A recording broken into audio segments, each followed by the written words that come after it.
Bismillahirrahmanirrahim. Assalamualaikum warahmatullahi wabarakatuh.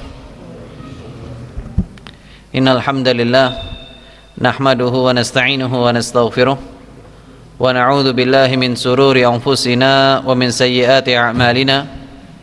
Man yahdihillahu fala mudilla lahu wa man yudlil fala hadiya lahu. Asyhadu an la ilaha illallah wahdahu la syarika lahu wa asyhadu anna Muhammadan abduhu wa rasuluh.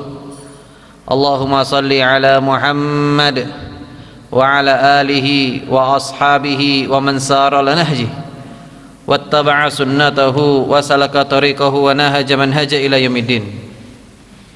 Allahumma inna nas'aluka al-ikhlas was-sidqa fi qawli wal amal, la hawla wa la quwwata illa billah. Allahumma tahhir a'malana minar riya' wa tahhir qulubana minan nifaq wa tahhir alsinatana minal kadhib wal ghiba wan namimah wa tahhir a'yunana minal khiyanah. Jamaah sekalian rahimakumullah, alhamdulillah kita bersyukur kepada Allah Ta'ala karena pada kesempatan ini Allah Ta'ala memberikan kita kenikmatan untuk bisa hadir di majelis ilmu. Semoga Allah Ta'ala memberikan kepada kita semuanya ilmu yang manfaat. Allahumma inna nas'aluka ilman nafi'a wa rizqan tayyiba wa amalan mutaqabbala. Kemudian yang kedua, jamaah rahimakumullah, insyaallah di kesempatan pagi hari ini kita akan bicara sedikit tentang ujian, musibah. Kita semua pernah mengalami sesuatu yang gak enak Pak ya? Pernah Pak ya? Musibah. Sehingga sebagian orang mungkin berpikir, musibah ini kok terus-terusan ya? Bahkan mungkin ada di antara kita yang ujiannya bukan cuma sekali dua kali, tapi bisa jadi berapa kali? Berkali-kali. Datang ujian ini selesai, diuji dengan keluarganya, keluarganya selesai, diuji dengan anaknya, anaknya selesai, diuji dengan kerjaannya, kerjaannya selesai, balik lagi ternyata masalah finansial, terus begitu. Perkaranya bukan perkara ujiannya Pak, karena kita merasakan ujian seperti itu selama kita tinggal di dunia, kita pasti ngalami itu. Pasti Pak, pasti. Mau kita orang beriman yang rajin ibadah atau kita orang yang tidak beriman yang tidak pernah tunduk kepada Allah Ta'ala, dua-duanya bakal diuji sama Allah Ta'ala. Semuanya bakal kena, semuanya Pak, semuanya. Maka dari itu jamaah rahimakumullah, Bapak Ibu yang kami hormati, di kesempatan ini kita ingin bicarakan tema tentang bagaimana kita bisa tegar dalam menghadapi ujian itu. Bagaimana kita bisa tegar menghadapi itu semuanya, karena itu intinya. Kita menghindar gak mungkin. Kenapa? Karena dunia adalah darul bala. Dunia ini tempatnya musibah, tempatnya ujian. Selama kita tinggal di sini, kita pasti kena uji, pasti. Imma kita diuji dengan kebaikan, sesuatu yang menyenangkan, atau imma kita diuji dengan sesuatu yang tidak menyenangkan, gitu kan? Terus bagaimana solusinya? Ya kita menghadapi itu sebagaimana yang dipandu oleh syariat. Tegar menghadapi ujian. Sebelum kita masuk poin tegar bagaimana kita menghadapi ujian itu semuanya, yang perlu kami sampaikan dulu, orang sering bertanya, Ustadz kalau saya kena uji semacam ini termasuk azab atau cobaan atau apa ini Ustadz? Kan sering orang tanya begitu ya. Maka dijelaskan oleh para ulama, ketika kita melihat musibah, ujian yang sedang menimpa kita, maka ternyata itu punya tiga keadaan. Apa tiga keadaan itu? Jamaah rahimakumullah, tentang hakikat musibah. Apa sih sebenarnya musibah itu? Apakah dia berfungsi sebagai azabkah itu, sebagai ujiankah itu, atau apa itu? Maka para ulama meringkasnya menjadi tiga perkara. Hakikat musibah yang menimpa kita, sesuatu yang kita tidak sukai itu, sesuatu yang mungkin kita tidak nyaman dengan hal itu, maka ataupun sesuatu yang nyaman yang juga merupakan ujian atau cobaan bagi kita, maka dilihat pada tiga hal ini. Hakikatnya tiga. Kemungkinan pertama, apa itu? Bukan kemungkinan, musibah yang kemudian menimpa kita itu dalam rangka untuk meningkatkan derajat kita, jamaah sekalian rahimakumullah, untuk ngangkat derajat kita. Ini musibah atau ujian yang sedang menimpa para nabi dan rasul. Yang paling berat ujiannya ini siapa, Pak? Hah? Siapa kira-kira, Pak? Pak, halo?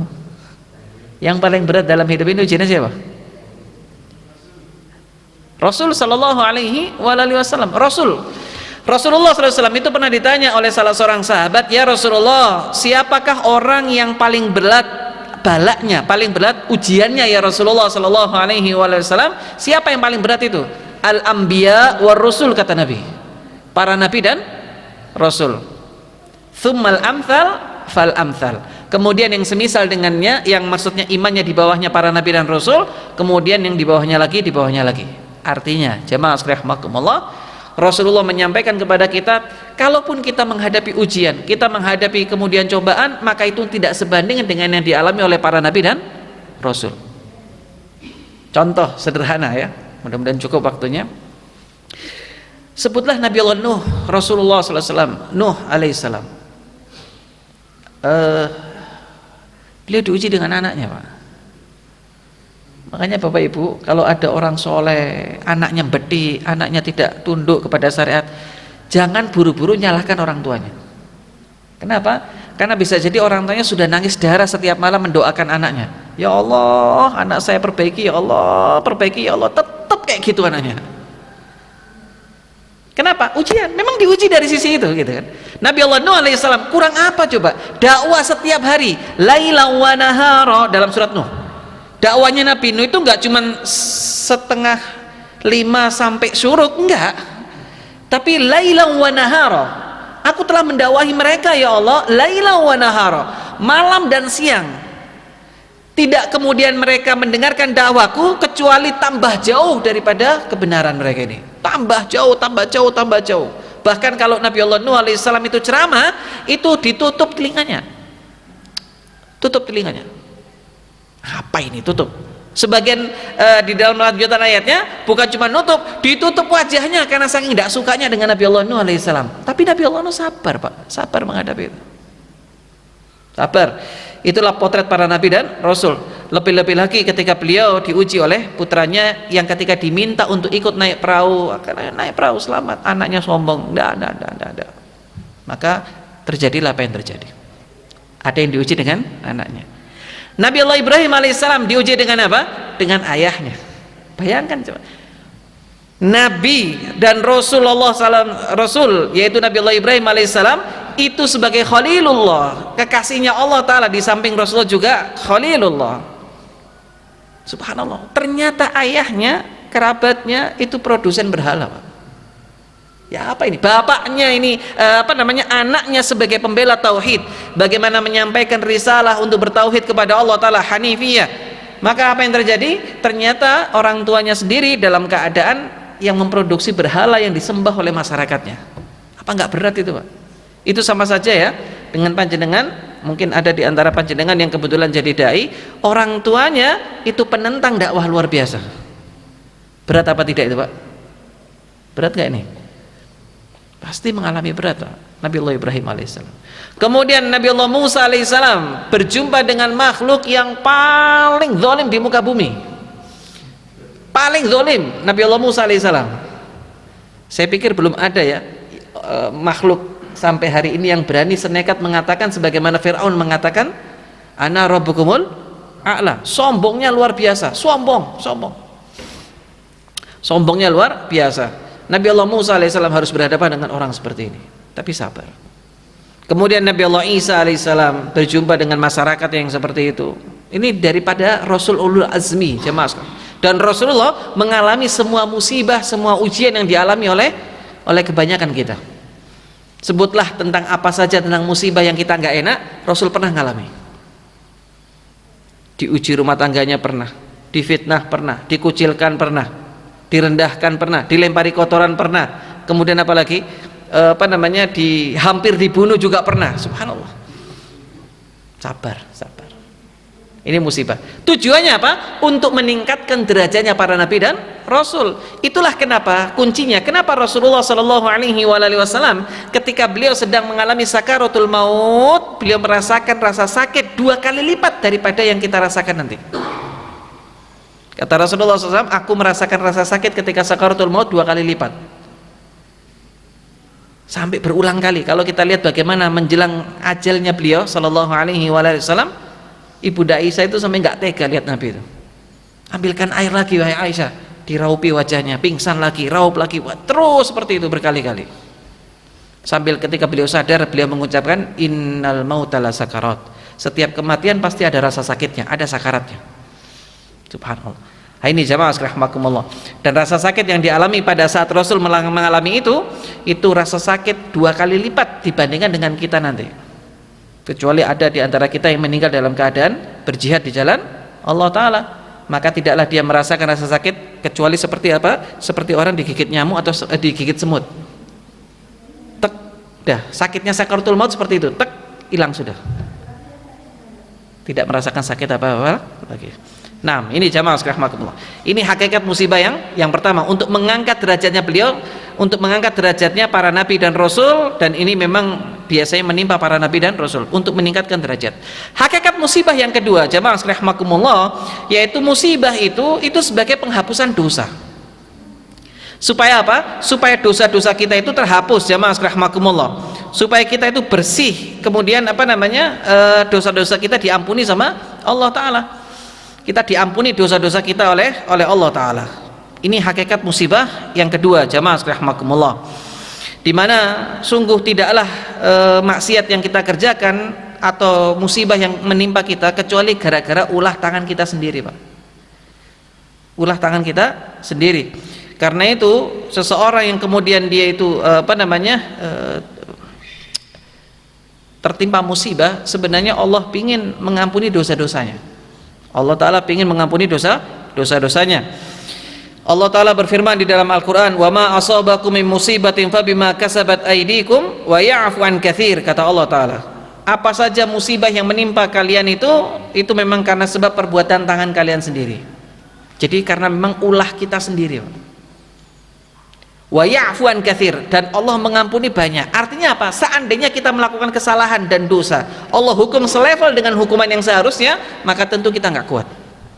Allah itu banyak melakukan pemaafan, sehingga yang dibebankan atau yang dihukumkan kepada kita itu adalah sesuatu yang sebetulnya sederhana. Dan itu semuanya punya niatan baik, punya tujuan baik. Allah Ta'ala itu apa tujuannya? Untuk ngelebur dosa-dosa kita, Pak. Coba kita renungkan hadis ini ya. Hadis ini hiburan bagi kita. Sampai pada perkara remeh sekalipun yang kita nggak enak. Contoh, panjenengan mungkin pernah terantuk pintu, kepleset, sakit, nggak enak, sumpek, semuanya jadi peluburan dosa. Rasulullah Shallallahu Alaihi Wasallam dalam hadis yang sahih, ma yusibul mu'min min wasabin, wala nasabin, wala hammin, wala hazanin, wala ghammin, wala adha hatta syaukatu yushakuha illa kafarallahu biha min khotoyahu. Kata Rasulullah Sallallahu Alaihi Wasallam, tidaklah seorang mukmin tertimpa dari apa? Dari sakit yang terus menerus. Mohon maaf Pak, mungkin ada di antara panjenengan yang sudah 5 tahun sakit, atau 6 tahun, 10 tahun sakit. Bayangkan 10 tahun dosanya dilebur. 10 tahun lebur, bersih sakit. Ada lagi yang mungkin kena sakit yang ringan, misalnya flu atau yang semisalnya, peleburan dosa seminggu 2 minggu, ngelebur dosa selama seminggu. Bayangkan coba. Sedangkan kita dosanya banyak apa sedikit, Pak? Hah? Banyak apa sedikit dosa kita nih? Banyak, kalau kita mau jujur. Cuman kadang kita ini tidak jujur sama kita. Kita ini lebih jujur ngelihat dosanya orang daripada dosa kita. Kalau ngelihat dosanya orang, waduh jujurnya luar biasa. Wah, ke dosane iku, gak tahu nang masjid, gak tahu toko pengajian. Enak lah nuduh orang. Tapi untuk dosa diri sendiri, Allah kan Maha Rahmat, Maha Kasih Sayang. Nah, itu kita itu begitu, Pak. Jadi kalau untuk orang lain kerasnya luar biasa, tapi kalau untuk dirinya sendiri harus ada pemaafan. Nah, itu kan. Dibalik-balik bayangan. Waliyadzubillah. Apa kata Rasulullah? Tidaklah seorang mukmin tertimpa penyakit atau kemudian dia mengalami rasa capek. Pernah capek, Pak? Capek apa saja? Bapak-bapak mungkin capek cari nafkah, ibu-ibu capek bersih-bersih rumah, ngurus anak. Capek apa tidak itu? Capek. Yang laki-laki capek, yang perempuan juga capek, atau kecapean-kecapean lainnya. Jadi peleburan dosa. Kemudian yang ketiga, ketika kita mengalami rasa khawatir. Siapa yang nggak pernah khawatir, Pak? Mungkin ada yang khawatir tentang masa depannya, khawatir bagaimana nanti anaknya, khawatir. Manusia, namanya manusia. Jadi peleburan dosa. Kemudian juga yang keempat, yaitu apa? Rasa sedih karena sesuatu yang hilang, sedih, kehilangan apa gitu, sedih. Jadi peleburan dosa. Kemudian juga karena kesusahan hati, kesumpekan hati. Pernah seseorang mungkin mengalami sumpek hatinya, sedih hatinya, peleburan dosa. Kemudian sesuatu yang menyakiti sampai duri yang kemudian masuk ke dalam jari kita atau kaki kita, itu jadi peleburan dosa. Subhanallah, semuanya jadi peleburan dosa, jamaah rahimakumullah. Dan itulah diantara bentuk sifat rahmatnya Allah Ta'ala kepada kita. Kita sudah berbuat dosa, kita sudah berbuat salah, Allah masih pingin ngampuni dosa kita dengan cara begitu. Bayangkan coba. Ini hakikat musibah yang kedua. Yang pertama untuk meningkatkan derajat, yang kedua untuk menghapus dosa-dosa kita sebagai penghapusan dosa. Yang ketiga, jamaah rahimakumullah, musibah itu sebagai hukuman yang disegerakan, itu pun punya tujuan baik Allah Ta'ala. Jadi kalau kita kena musibah, Allah hukum kita sebagai hukuman, memang kita sedang dihukum karena banyaknya dosa dan maksiat yang kita kerjakan. Tapi jangan lupa, tujuannya Allah supaya nanti di hari kiamat wis entek, tidak perlu dihisab dan tidak perlu dihukum lagi. Makanya Bapak Ibu, kalau sedang diuji selama 5 tahun, 10 tahun, 20 tahun, sabar. Sampai ada orang, mohon maaf ya, contoh ini, ada orang yang sudah pasang ring itu mungkin sudah beberapa tahun. Ada lagi orang yang sampai beberapa kali harus cuci darah. Sekali cuci darah biayanya berapa, kemudian juga harus mengeluarkan itu, risikonya kalau nggak cocok itu berdampak kepada tubuhnya dan lain sebagainya. Itu bertahun-tahun ada yang sampai seperti itu. Bayangkan coba, peleburan dosa semuanya itu, peleburan dosa. Allah ingin, seandainya ya, kita bukan berarti suudon dengan orang, seandainya itu sebagai hukuman bagi Allah, Allah pingin sebelum dia wafat dosanya bersih. Karena Allah kalau ingin menghendaki kebaikan untuk seseorang, Allah segerakan adabnya di dunia. Apa kata Rasulullah Sallallahu Alaihi Wasallam dalam hadis riwayat Imam Tirmidzi? Hadis ini dinilai hasan oleh Syekh Albani rahimahullah. Apa kata Rasulullah Sallallahu Alaihi Wasallam? Idza aradallahu bi 'abdi khair ajjala lahul 'uqubah fid dunya. Kalau Allah ingin menghendaki kebaikan bagi seseorang, Allah segerakan hukumannya di dunia. Disegerakan. Wa idza aradallahu bi 'abdihi asyarr amsaka anhu bi dzambihi hatta yuwaffa bihi yaumal qiyamah. Tapi kalau Allah ingin menghendaki keburukan bagi seseorang, Allah takhirkan itu hukumannya. Nggak dihukum dulu. Udah puas-puasin dulu maksiat, puas-puasin dulu berbuat dosa, salah semuanya. Nanti Allah Ta'ala akan hisab di hari kiamat kelak. Nah ini jamaah sekalian rahimakumullah. Maka dari itu Bapak Ibu yang kami hormati, jamaah sekalian rahimakumullah, hakikat musibah itu tidak ada yang jelek sebetulnya. Imma itu akan mengangkat derajat kita, kalaupun kita bukan termasuk orang beriman yang akan diangkat derajatnya, atau itu menjadi pengguguran dosa bagi kita. Kalaupun itu bukan pengguguran dosa, mungkin bisa jadi itu hukuman dari Allah Ta'ala. Akan tetapi tujuannya adalah supaya kita sebelum wafat, sebelum meninggal dunia, bersih kita, sehingga tidak perlu lagi diazab di yaumil kiamat. Karena azab nanti di hari kiamat itu jauh lebih berat daripada azab di hukuman di dunia. Lebih berat apa tidak? Lebih berat jamaah sekalian rahimakumullah. Maka dari itu jamaah sekalian rahimakumullah, Bapak Ibu yang kami hormati, itulah hakikat musibah.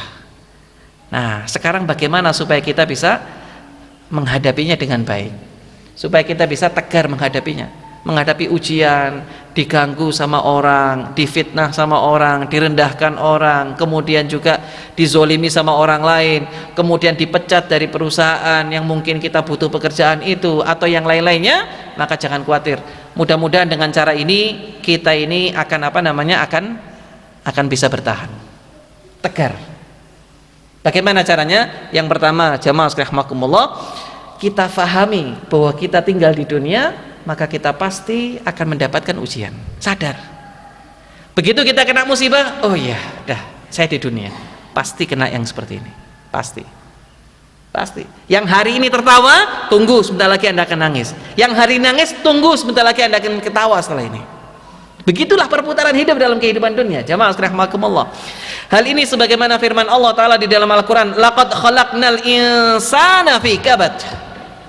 Sungguh manusia itu diciptakan dalam keadaan kabad. Apa itu kabad? Ada dua makna. Makna pertama, diciptakan dengan susah payah. Jadi dia diciptakan dengan sempurna, fi ahsani taqwim, kesempurnaan sifatnya. Lalu kemudian dia harus melalui kehidupan itu dengan susah payah. Allah sudah sempurnakan Anda, Allah sudah sempurnakan kita dalam penciptaannya. Dalam ayat yang lain, fi ahsani taqwim. Pada saat yang sama, siap-siap dengan kesempurnaan itu Anda akan berhadapan dengan sesuatu yang berat. Anda harus menjalani hidup itu dengan sesuatu yang berat. Ini jamaah sekalian rahimakumullah. Maka manusia ini diciptakan dalam keadaan susah payah. Susah payah ketika menjalani takdirnya, susah payah ketika menjalani kehidupannya, susah payah ketika dia harus berhadapan dengan kehidupan dunia ini. Pasti ngalamin itu. Apalagi tabiat dunia memang keadaannya begitu. Dunia ini memang seperti itu. Dunia ini tempatnya orang susah payah dan gundah gulana. Yang hari ini ketawa, besok bakal nangis. Yang hari ini nangis, besok bakal ketawa. Seperti itulah Allah putarkan kehidupan dunia ini. Ini jamaah sekalian rahimakumullah. Maka kalau kita sadari bahwa kita tinggal di dunia dan kita akan mengalami susah payah di sini, tidak usah terlalu ribet. Makanya ada sebagian ulama mengatakan apa? Saya ini heran ketika melihat ada orang kena musibah, dia marahnya luar biasa kepada Allah Ta'ala. Kenapa kok saya ya Allah? Kenapa kok saya? Kok kena musibah lagi? Seolah-olah lupa kalau dia tinggal di dunia. Seolah-olah dia lupa kalau dia sedang tinggal di dunia. Padahal dia tinggal di dunia. Dunia adalah darul bala, tempatnya ujian. Dunia ini tempatnya hukuman. Allah kirimkan Nabi Allah Adam alaihissalam ke dunia itu untuk dalam rangka menjalani masa hukuman. Iya apa tidak, Pak? Tinggal di dunia untuk hukuman apa tidak? Hukuman. Mana ada orang hukuman kemudian sesuatu itu menyenangkan? Sebutkan, tanyakan kepada mereka yang pernah kemudian masuk ke dalam penjara. Tidak menyenangkan, Pak. Makannya sederhana, pakaiannya sederhana, tempatnya campur, kemudian nggak ada AC dan lain sebagainya. Udah, itulah kehidupan dunia. Sehingga Rasulullah dalam hadis yang lain mengatakan apa? Ad-dunya jannatul kafir. Dunia ini merupakan surganya orang-orang yang tidak beriman, orang-orang kafir. Wasijnul mu'min. Dan penjaranya bagi orang beriman. Maknanya apa? Ada banyak penafsiran dari ulama hadis, tapi salah satu maknanya betapa kemudian kelezatan-kelezatan yang dinikmati oleh orang tidak beriman di dunia ini seperti surga bagi mereka. Tapi kalau dibandingkan dengan orang-orang beriman, ini tidak lebih seperti apa? Penjara. Ini salah satu makna yang dijelaskan oleh para ulama. Nah, ini yang pertama, jamaah sekalian rahimakumullah. Kita sadarkan diri kita bahwa kita tinggal di dunia, kita pasti ngalami ujian. Ini yang pertama, cara menghadapi ujian. Yang kedua, jamaah sekalian rahimakumullah, kita katakan kepada diri kita, ini sudah takdir Allah Ta'ala. Dan apa yang Allah sudah takdirkan pasti kena kita. Pasti kemudian akan kena kita. Sebagaimana firman Allah Ta'ala di dalam Al-Quran surat Al-Hadid, Allah Ta'ala berfirman, ma asaba min musibatin fil ardi wala fi anfusikum illa fi kitabim min qabli an nabra'aha. Apa kata Allah Ta'ala? Tidaklah satu bencana yang terjadi di muka bumi atau bencana yang menimpa pada diri kalian kecuali sudah ditulis di dalam lauhil mahfuz. Allah sudah tuliskan semuanya. Si fulan tanggal sekian bulan sekian itu sakit, si fulan tanggal sekian bulan sekian hari apa itu akan mendapatkan rezeki, si fulan tanggal sekian bulan sekian jam sekian bakal menikah, si fulan jam sekian dan tanggal sekian itu bakal naik pangkat. Semuanya sudah Allah tuliskan, sudah ditakdirkan sama Allah, pasti kena kita.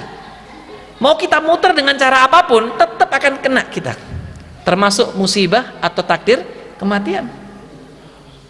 Pasti kena. Jadi tidak usah kemudian kita ini marah. Ya Allah, kenapa kok ini? Allah pasti akan takdirkan itu. Pasti terjadi. Mau kita muter dengan cara apapun, pasti kita kena. Dalam hadis yang lain Rasul juga menegaskan tentang hal ini. Apa kata Rasulullah? Kataballahu maqadiral khalaiq qabla an yakhluqas samawati wal ard bi 50,000 sanah. Hadis riwayat Muslim. Apa kata Rasulullah? Allah telah mencatat semua takdir daripada kehidupan manusia ini sebelum diciptakannya langit dan bumi 50.000 tahun. 50.000 tahun sebelum diciptakannya langit dan bumi. Allah sudah tuliskan si fulan begini. Namun di sini jamaah rahimakumullah, bukan berarti nanti ini akan menghalangi kita untuk berikhtiar. Sebagian orang mengatakan, ya sudah Ustaz, kalau sudah takdir ya sesuai ini sholat ya sholat, lek gak kepingin sholat ya nggak usah sholat. Kenapa? Takdir. Ini tidak benar. Tidak benar seperti ini. Artinya apa? Lakukan perintah ikhtiar itu semaksimal mungkin. Disuruh menjaga kesehatan, jaga kesehatan dengan baik. Perkara nanti ujung-ujungnya kita bakal sakit, ya sudah, itu takdir. Jangan mengatasnamakan takdir kemudian mengabaikan ikhtiar. Ini yang keliru. Karena ada sebagian orang yang kemudian dia melalaikan ikhtiar yang dibenarkan syariat, mengatasnamakan takdir.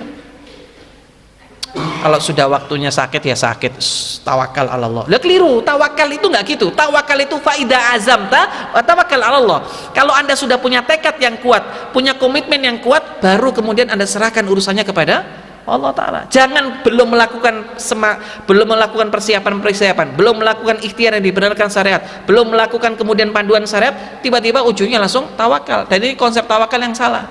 Ada seorang sahabat ketika mau masuk masjid, untanya dibiarkan. Kata Rasul, enggak, kamu ikat, tawakal. Oh keliru, yang namanya tawakal kamu ikat dulu baru tawakal. Itu paham ya? Jangan sampai salah paham nanti. Bukan berarti kemudian semuanya sudah ditakdirkan kita nggak beramal soleh. Enggak, masing-masing akan diarahkan menuju mana takdirnya. Ini poin yang pertama. Yang kedua, jemaah sekalian rahimakumullah, kita serahkan bahwa ini sudah takdirnya Allah Ta'ala. Udah selesai takdir, jalani. Takdir apapun kita jalani. Kalau Allah sudah perintahkan seperti itu, Allah sudah putuskan seperti itu. Nah, ini yang kedua. Yang ketiga, jamaah sekalian rahimakumullah, ketika kita mengalami musibah, ujian dalam hidup, maka kita tanamkan dalam diri kita, pasti ada hikmahnya. Pasti. Dan hikmah Allah itu selalu bagus. Kenapa? Karena Allah menciptakan segala urusannya, menetapkan segala urusannya, itu tidak sia-sia dan tidak mungkin tidak ada hikmahnya, pasti ada hikmahnya.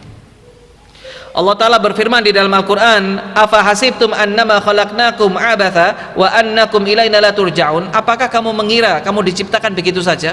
Oh, si fulan nanti tak kasih miskin, oh si fulan saya takdirkan jadi orang kaya, dibiarkan begitu saja sama Allah tanpa ada hitung-hitungannya? Ada hitungannya, ada pembahasannya.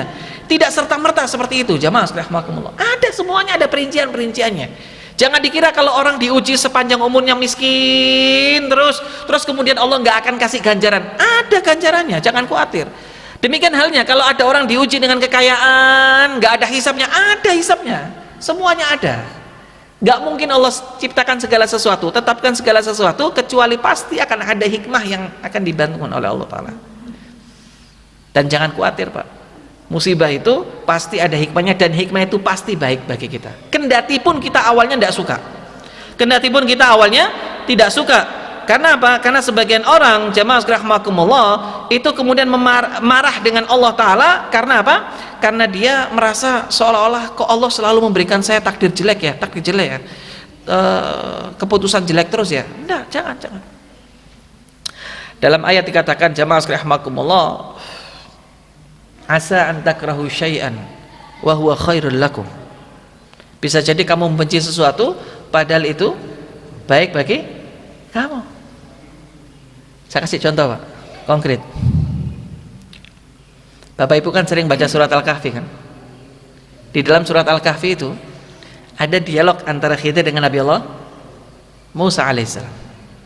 Di situ Pak, salah satu kejadian yang membuat Nabi Allah Musa alaihissalam takjub atau terheran ketika Khidir itu melubangi apa? Perahu. Saya mau nanya Pak, kalau kita baca tafsirnya, ini nelayan, sumber penghasilan utamanya dari perahu itu. Dia nggak punya passive income, nggak punya kos-kosan Pak, nggak punya kemudian rumah yang disewakan setiap bulan dapat income, nggak punya rental kendaraan, nggak punya Pak. Tidak ada passive income. Sumber income pertamanya apa? Perahu itu, dari nelayan. Sumber utamanya. Dan dia cuma punya satu perahu itu, nggak punya perahu cadangan. Dilubangi Pak. Musibah apa tidak bagi nelayan ini? Hah? Musibah apa tidak Pak? Perahu satu-satunya. yang itu dia tidak punya gantinya, yang kalau itu bermasalah dan dia tidak bisa cari penghasilan lebih, dilubangi lagi. Sehingga itu yang membuat Nabi Allah Musa alaihissalam bertanya, kenapa dia lubangi? Jawaban daripada Khidir apa? Kamu nggak bisa sabar. Sampai di ujung kisah dijelaskan oleh Khidir, kenapa saya lubangi? Karena kalau nggak saya lubangi, itu akan diambil oleh perompak, oleh seorang perampok yang kemudian punya kebiasaan ngerampasin itu perahu-perahu orang yang bagus-bagus. Kalau ada lubangnya dia nggak mau ambil. Buat apa ngambil perahu lubang? Nah, dari sini apa? Baru kita tahu hikmahnya. Ternyata apa? Ternyata dilubanginya sebuah perahu yang itu sumber penghasilan utamanya, ternyata baik bagi nelayan, meskipun ketika menghadapi musibah pertama kali itu dia tidak merasa nyaman dengan itu. Iya apa tidak? Dan kita kadang bisa menerima keputusan Allah Ta'ala itu kadang setelah sekian tahun, 2 tahun, 3 tahun, 4 tahun, 5 tahun.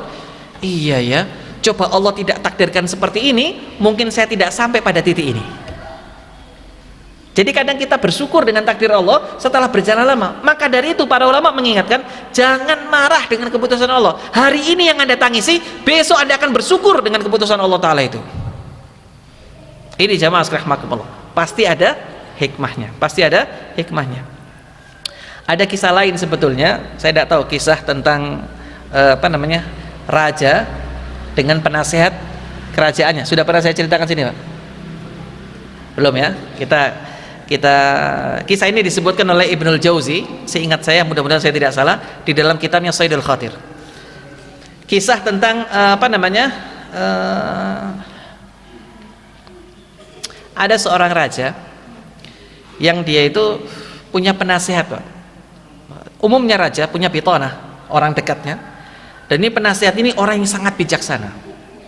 Raja selalu ngobrol dengannya, kemudian minta pendapat bagaimana mengelola sebuah kerajaan gitu. Sampai satu ketika, ringkasnya, seingat saya, si raja ini mengalami musibah. Ada riwayat menyebutkan, dalam hikayatnya disebutkan, ada yang mengatakan tangannya kepotong, ada yang mengatakan hidungnya kepotong waktu ikut perang, kena sabetan pedang, hidungnya kepotong. Ada yang mengatakan tangannya yang kepotong, atau sebagian jari-jarinya kepotong. Wallahu alam. Yang jelas dia kena musibah yang membuat salah satu anggota tubuhnya itu hilang. Maka ketika dia mengalami musibah itu, apa yang terjadi? Jamaah sekalian rahimakumullah, raja ini minta pendapat, bagaimana menurutmu? Si penasihat ini ngadem-ngadem, Pak. Ngadem-ngadem itu apa? Menenangkan, sambil mengatakan apa? Sabar, ini baik bagi Anda. Ini dalam keadaan kena musibah dinasihati kayak gitu. Kan biasanya orang marah kan ya, kalau kena musibah, sing sabar, kok gak melong rasano, kan biasa gitu. Iya apa tidak? Iya, kok enak sabar, motorku dicolong wongi. Kan gitu ya. Subhanallah, manusia. Maka raja ini marah sambil mengatakan apa? Anda sabar saja, langsung dimasukkan ke penjara. Penasehat nggak tahu diri, masuk penjara. Kata penasehatnya, saya masuk penjara ini baik bagi saya. Orang bijak, Pak, ilmunya luas, masuklah penjara. Seiring dengan zaman dulu, hukuman kan nggak jelas, Pak. Mau dikeluarkan kapan, masa hukumannya terserah rajanya. Pingin dikeluarkan, kalau tidak sampai mati di penjara. Maka si raja ini biasanya dia itu punya kebiasaan untuk berburu. Rata-rata raja-raja dulu itu begitu. Putra mahkota juga begitu, sering berburu macan sih, untuk melatih ketangkasan dalam memanah dan yang lain sebagainya. Dia pengen berburu untuk hiburan gitu kan, biasanya ngajak si siapa? Penasehat. Kali ini enggak, berangkat sendiri dia. Dah, saya mau berburu. Qadarullah, ternyata apa? Si raja ini tersesat, Pak. Masuklah sampai hutan, tersesat. Sampailah di situ ada sebuah suku, ada tersesat di hutan.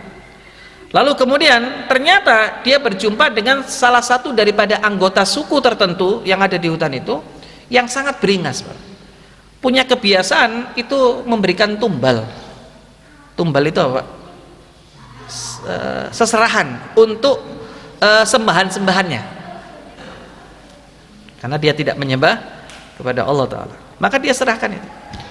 Harus cari orang. Maka apa? Biasanya yang dipersembahkan itu adalah Orang-orang yang tubuhnya bagus, sempurna, tidak ada kekurangannya. Kok ya kebetulan ngelihat ada orang parasnya itu menarik, raja ini ganteng, gagah gitu kan, bawalah sana. Sampai dihadapkan kepada kepala sukunya, dicek semuanya. Ternyata apa? Salah satu anggota tubuhnya hilang, Pak. Entah hidungnya atau tangannya. Apa kata si kepala suku ini? Ini nggak pantas untuk disajikan. Lepaskan dia. Waduh, begitu dilepas itu raja ini bersyukur luar biasa, Pak. Alhamdulillah, wis pergi dia. Lari selarinya, nggak tahu kemana, sampailah akhirnya ditemukan oleh salah satu di antara anggota kerajaannya, prajuritnya atau apa, ketemu, wah dibawa pulang akhirnya. Senangnya luar biasa, dan dia mengatakan, oh ternyata benar kata penasihat saya, ini baik bagi saya nggak bisa bayangkan seandainya saya tidak kepotong salah satu anggota tubuh saya, mungkin saya sudah jadi mayat sekarang, dipencel-pencel sudah. Subhanallah. Pulang dia senangnya luar biasa, dia bersyukur, wis sebagai ucapan terima kasih saya harus keluarkan ini penasihat saya, tak jadikan penasihat lagi. Subhanallah. Dia baru bersyukur setelah apa, Pak? Setelah sekian waktu bersyukur, alhamdulillah. Panggil sudah, dia ceritakan, saking senangnya dia cerita kepada penasihatnya. Alhamdulillah saya sekarang begini ceritakan semuanya. Benar yang kamu katakan bahwa kepotongnya salah satu anggota tubuh saya ini bagian daripada apa? Nikmat Allah Ta'ala, dan saya bersyukur akan hal itu. Terus raja ini tanya, kamu bagaimana di penjara? Kamu dapat hikmah apa? Saya bersyukur di penjara. Karena kalau saya nggak di penjara, wahai raja, saya yang ditumbalkan di situ.